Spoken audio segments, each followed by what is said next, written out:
साथियों जय हिंद। साथियों आज हम अपने इस करंट अफेयर्स के लेक्चर में आज 9 जनवरी के करंट का क्या करेंगे, डिस्कशन करेंगे। करंट अफेयर लेक्चर है हमारा ये 9 जनवरी का।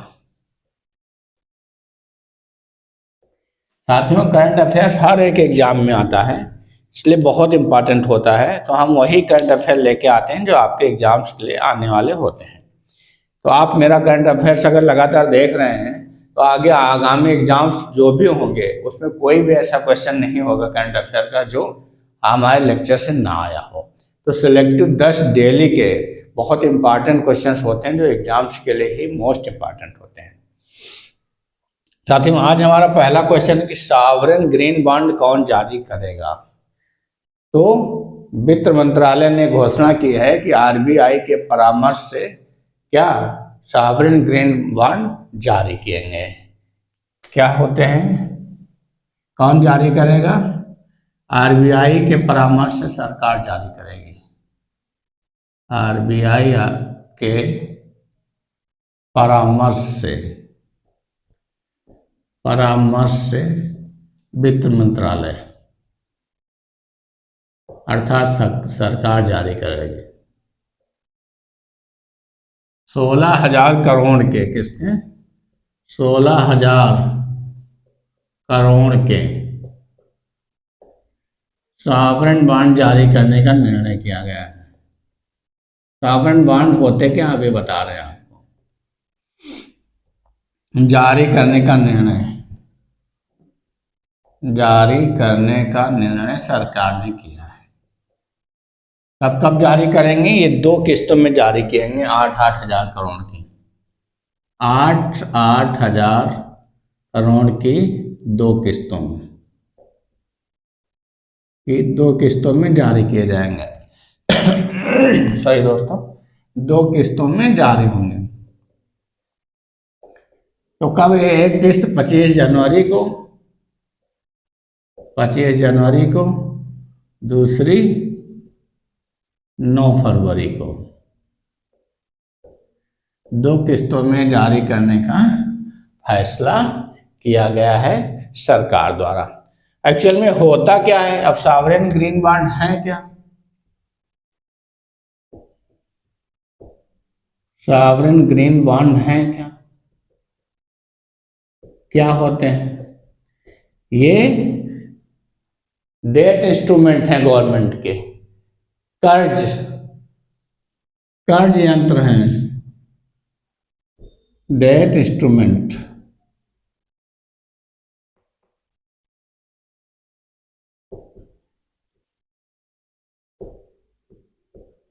डेट इंस्ट्रूमेंट गवर्नमेंट के हैं।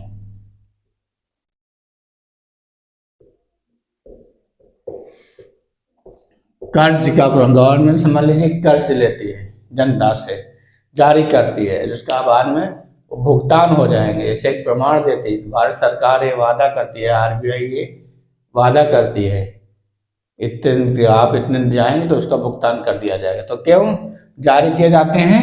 ये जारी करके क्यों जारी किए जाते हैं? क्योंकि कार्बन जो एमिशन है, कार्बन एमिशन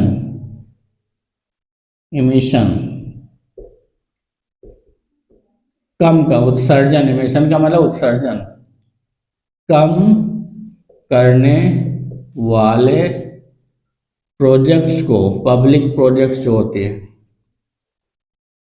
प्रोजेक्ट्स को फाइनेंस करने के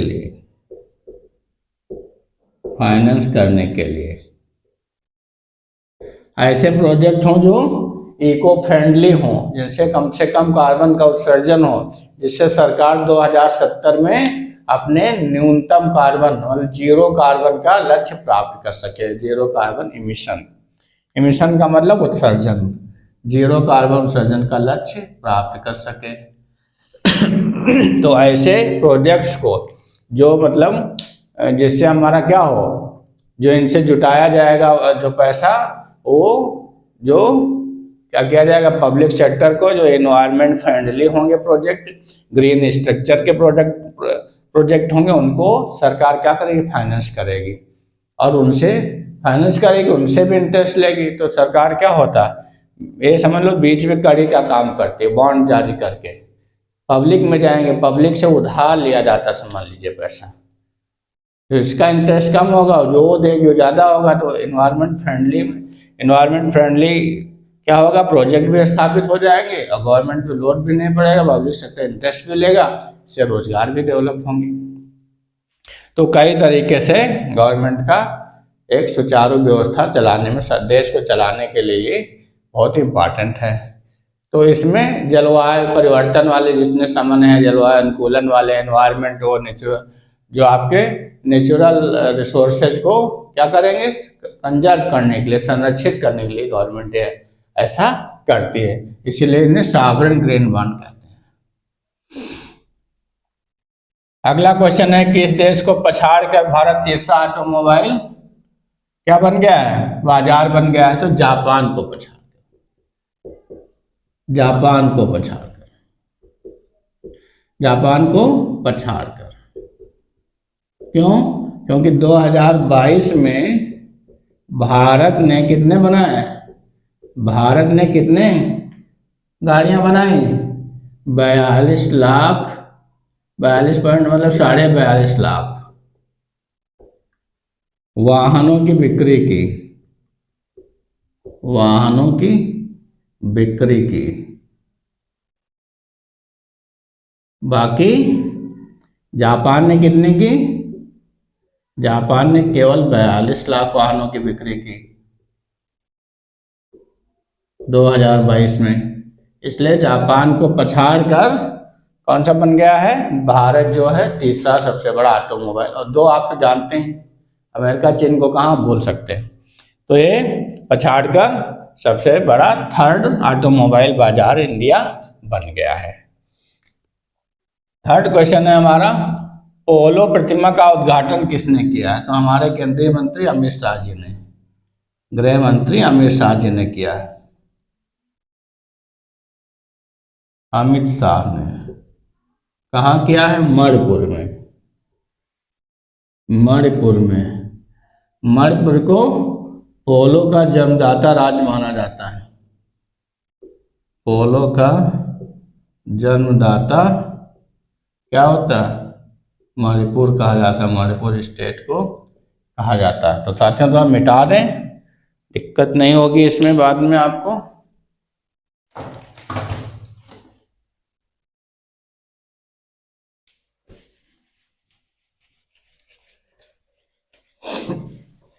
तो पोलो बताया जाता है कि पोलो जो मणिपुर में ही लोग मानते हैं, इसका, इस खेल का क्या हुआ, खेल का जन्म हुआ, जन्मदाता माना जाता मणिपुर। कितने साल पहले? लगभग आज के कितने साल पहले? आज के लगभग 3100 ईसा पूर्व पहले, लगभग 3300 3100 कुछ कह सकते हो, 3100 ईसा पूर्व पहले। वैसे क्या माना जाता है, वैसे यहाँ एक राजा थे, राजा कांगबा। वो क्या थे, 1405 से लेकर के 1359 तक, 1405 से 1359 ईसा पूर्व राजा कांगवा, कांगवा को इसका क्या माना जाता,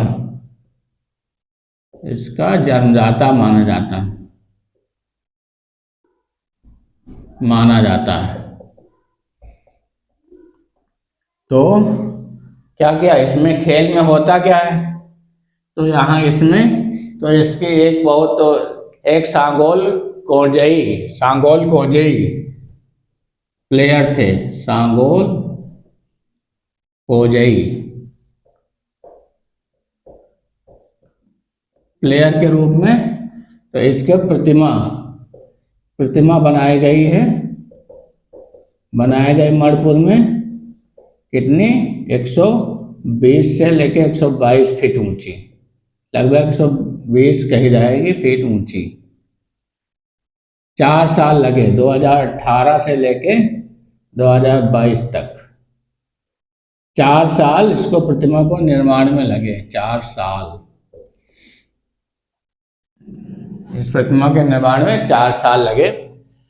और ये इसमें क्या होता है, गोल में क्या होते हैं, चार घुड़सवार होते हैं, जो कि दो टीम होती, विरोधी टीम का लक्ष्य दिया जाता है कि तुम वहां तक गेंद मार सको, तो उससे लकड़ी की जो होती है स्टिक कायदे की, उसको मारा जाता बॉल पे, बॉल को जो पहुंचा देता है लक्ष्य में, वही जो होता विजेता होता है। तो 4 प्लेयर दोनों तरफ होते, घुड़सवार जो होते हैं। तो किसका उद्घाटन किसने किया, गृह मंत्री अमित शाह ने मणिपुर में किया है। के समझ में आ गया होगा। अगला क्वेश्चन है question number 4, door to door quality connect के साथ किसने अपना स्थापना दिवस मनाया है। Quality connect door to door के साथ किसने अपना स्थापना दिवस मनाया है, तो ये मनाया है हमारा चौथा क्वेश्चन है भारतीय मानक ब्यूरो ने, भारतीय मानक ब्यूरो ने BIS ने मनाया है, कितना 76वां मनाया है, 76वां स्थापना दिवस मनाया। इसका मुख्यालय लखनऊ में है, 76वां स्थापना दिवस मनाया। और क्या किया, डोर टू डोर कनेक्टिविटी में कब से शुरू हुआ था स्थापना इसकी, कब हुई थी भारतीय मानक दिवस की स्थापना हुई थी 6 जनवरी 1947 को। ये क्या करता है, ये प्रमाणन मार्क देता है। प्रमाणन मार्क कैसा होता है सबको पता है, क्या प्रमाणन मार्क देता है, ये ISI मार्क देता है, आपका हॉल मार्क देता है, मतलब शुद्धता की गारंटी, शुद्धता की गारंटी। उत्पाद में मानक तय करता है, उत्पादों में मानक तय करता है।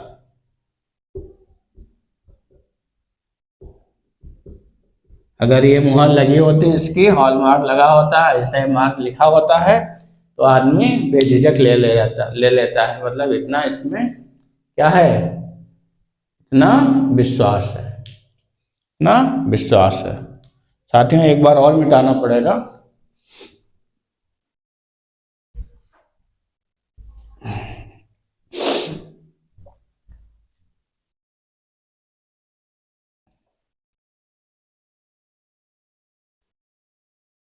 अगला क्वेश्चन है हमारा कि किस देश ने हाल ही में पोखरा इंटरनेशनल एयरपोर्ट का उद्घाटन किया है। तो किसने किया है, नेपाल ने किया है। नेपाल के CM कौन अभी बने थे, कौन बने थे, पुष्पकमल दाहाल प्रचंड, पुष्पकमल दाहाल प्रचंड इसके CM बने थे। तो गीला हो गया। तो किसने किया, नेपाल ने, किसकी सहायता से, चाइना की सहायता से। किसकी सहायता से किया है, चाइना की सहायता से किया है। क्वेश्चन नंबर हमारा कौन सा, 5th। तो नेपाल ने इनका जो वेस्टर्न है, वेस्टर्न टूरिस्ट प्लेस है, टूरिस्ट प्लेस पोखरा पश्चिमी क्षेत्र, यहाँ पे इन्होंने चीन की सहायता से, किसकी, चीन की सहायता से क्या किया है, एक third international third international airport बनाया है? इंटरनेशनल एयरपोर्ट का उद्घाटन किया है?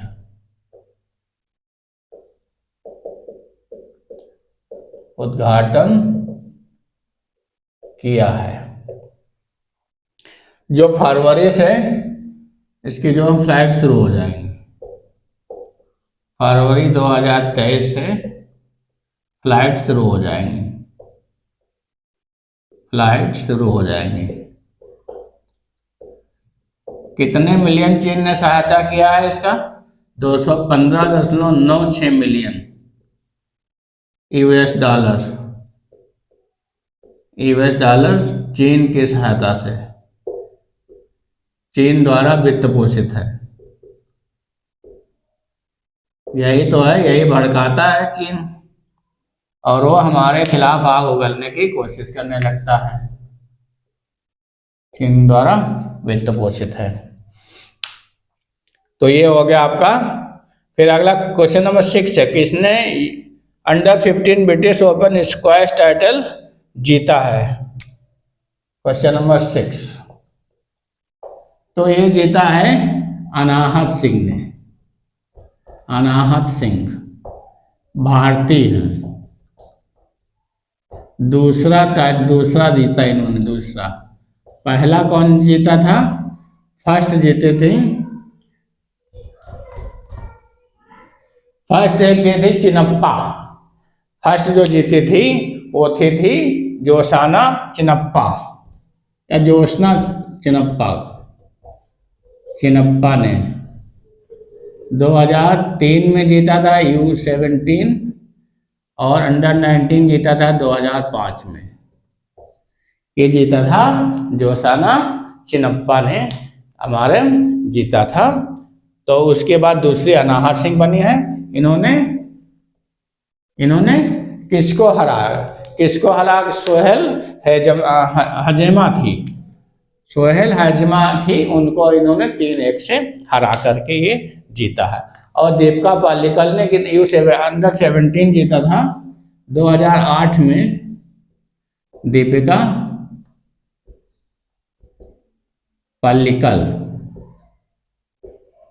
पाल्लिकल ने 2008 में जीता था। दीपिका पाल्लिकल ने 2008 में खिताब जीता था, वो भी अंडर 17 खिताब जीता था। तो ये 2 साल बाद हुआ, जो ये अंडर 19 हुआ 2 साल बाद।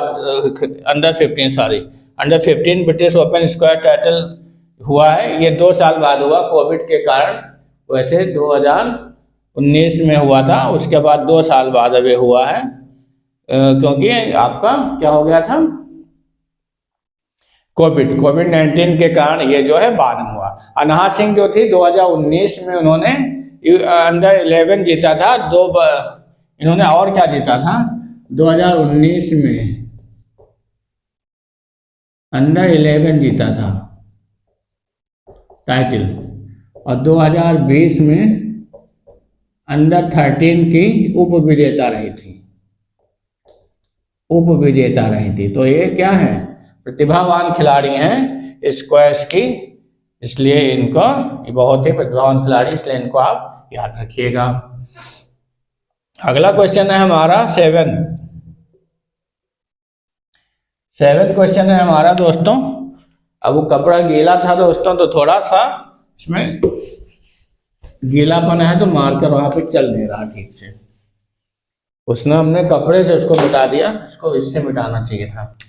तो 7 क्वेश्चन है, किस देश ने मधुमक्खियों के टीके का सबसे पहले उपयोग को मंजूरी दी है? तो अमेरिका ने दी है। अमेरिका। सबसे ताकतवर देश? वाशिंगटन डीसी, जिसकी राजधानी है। डीसी का मतलब डिस्ट्रिक्ट ऑफ कोलंबिया होता है। और 23 ट्रिलियन डॉलर का जीडीपी है इसकी। 23 ट्रिलियन की जीडीपी है। अत्यंत विकसित देश है, विकसित ही नहीं, अत्यंत विकसित देश है। इसने क्या किया है, मधुमक्खी के टीके को इन्होंने क्या दे दिया है, तो इजाज़त दे दी है। किसको, एक बायोटेक कंपनी है इनके यहाँ की, तो उसका डालन एनिमल हेल्थ उसका नाम है, डालन एनिमल हेल्थ बायोटेक कंपनी है, बायोटेक डालन एनिमल हेल्थ को इन्होंने इजाज़त दी है, क्योंकि मधुमक्खियों की संख्या कम हो रही, मधुमक्खियों की संख्या लगातार घटने के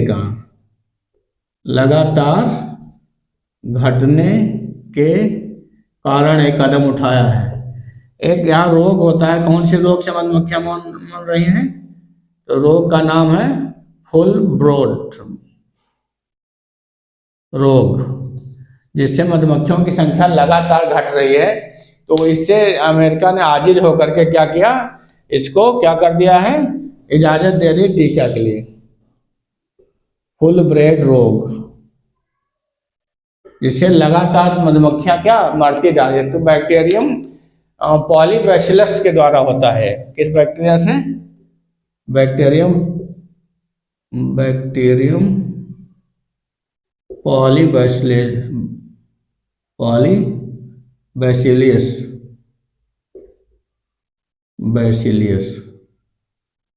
पॉलीबैसिलियस एक बैक्टीरिया होता है, बैसिलस कह सकते हैं, बैसिलस एक बैक्टीरिया होता है, बैक्टीरियम, उसके द्वारा फुल ब्रेड रोग होता है। तो उसके कारण क्या होता है, मधुमक्खियां मर रही हैं। तो ये टीके का इजाद किया जा रहा है, जिससे मधुमक्खियों के रोग ना हो, इनकी संख्या कम ना हो। तो इंसेक्ट मर जाएंगे तो समझ लो आदमी का पतन शुरू हो जाता है, ये माना जाता है। तो इसीलिए इन्होंने क्या किया है, इन्होंने क्या कर दिया, टीके के उपयोग की इजाज़त दे दी। डालन एनिमल हेल्थ द्वारा जो है टीका जो है ये लगाया जाएगा, इजाद किया गया है। तो अमेरिका ने इसकी इजाज़त दी है, तो विश्व में पहला है। फिर है क्वेश्चन नंबर 8, किस देश की महिला क्रिकेटर बेलिंडा क्लार्क ने खुद अपनी मूर्ति का अनावरण किया है? तो ये क्या है, ऑस्ट्रेलिया की हैं। कहाँ की हैं? ऑस्ट्रेलिया की। 1990 दशक की खिलाड़ी, 11 साल कप्तान रही है, 11 साल कप्तान रही, और 1997 और 2005 में विश्व कप की टीम में रही, टीम की सदस्य रही। तो महान खिलाड़ी हैं, इन्होंने अपनी मूर्ति का खुद ही अनावरण किया है, अपनी खुद मूर्ति बना के, पहले ही बाद में कोई बनाए या ना बनाए, तो एक शौक होता है, तो इन्होंने खुद अपने मूर्ति का एक अनावरण किया है ऑस्ट्रेलिया में। फिर अगला क्वेश्चन है कि किसने अपनी पुस्तक अंबेडकर ए लाइफ का विमोचन किया है? किसने अपनी पुस्तक, तो ये साथियों मिटा देते हैं, नहीं आपको दिखेगा नहीं, देखते हैं सूख गया हो तो शशि थरूर एक ऐसे नेता हैं जो लगातार विवादों में रहते हैं, और आप उनको जानते भी हैं, अपनी पार्टी की बुराई भी करने लगते हैं, नाराज हो जाते हैं। तो ये पूर्व विदेश राज्य मंत्री भी रह चुके हैं 2009 और 2010 में, और मानव संसाधन राज्य मंत्री भी रह चुके हैं 2012 से 2014 तक, और यूएनओ में ये उच्चाधिकारी भी रह चुके हैं। बान की मून के खिलाफ लड़े थे, उसमें हार गए थे, तब से यूएनओ से चले आए थे। महासचिव की रेस के लिए इन्होंने इलेक्शन लड़ा था। तो दोस्तों अगला 9th क्वेश्चन है, सॉरी हाँ 9th है, किसने अपनी पुस्तक, तो शशि थरूर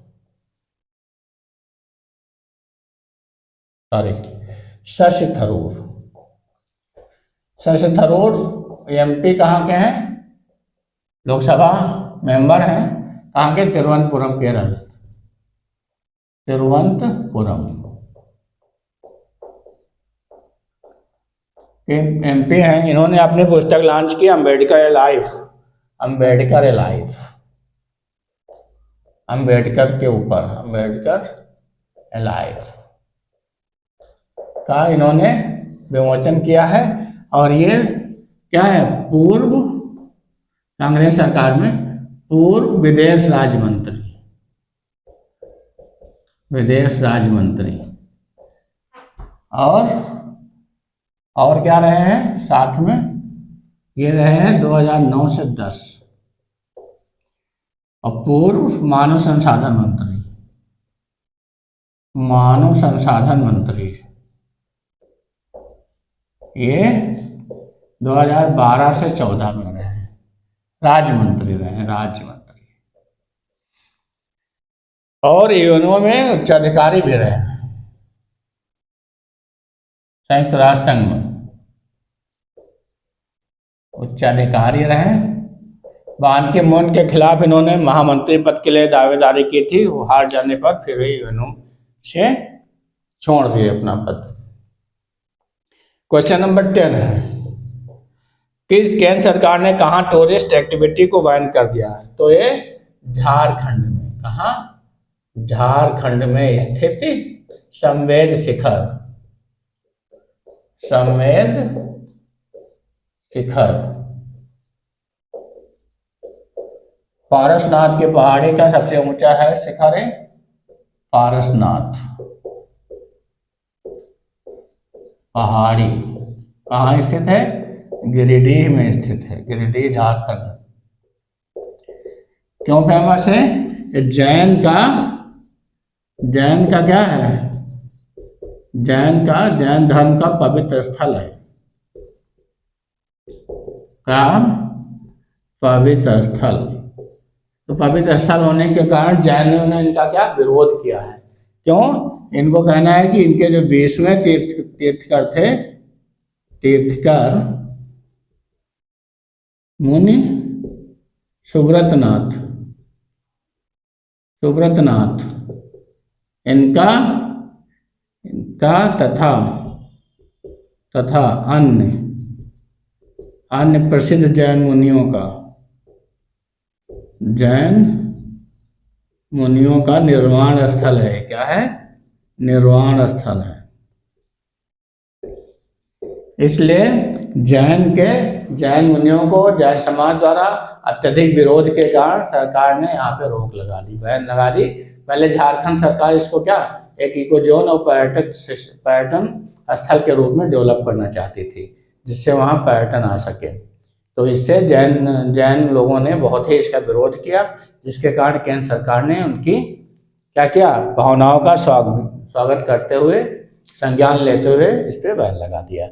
पहले वैसे उसने क्या 2019 में अधिसूचना जारी की थी, उस अधिसूचना को वापस ले लिया गया है।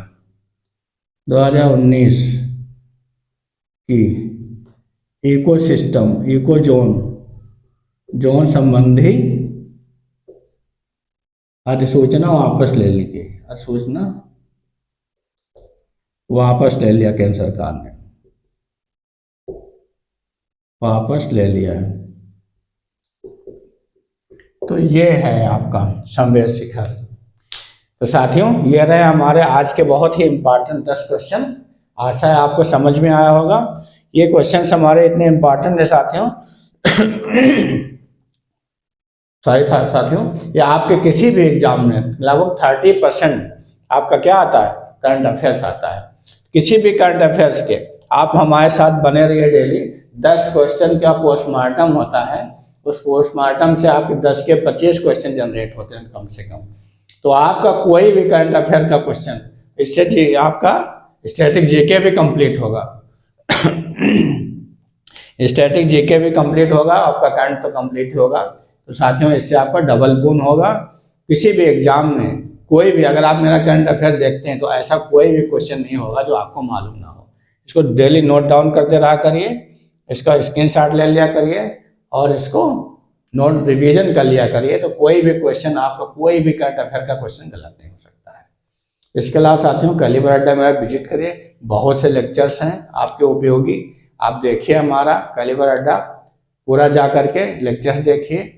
थोड़ा सा भी पसंद आए, अगर लगे आपको कि हम लोग मेहनत कर रहे हैं, आपको कुछ गुणवत्ता दे रहे हैं, तो प्लीज़ शेयर अवश्य करें।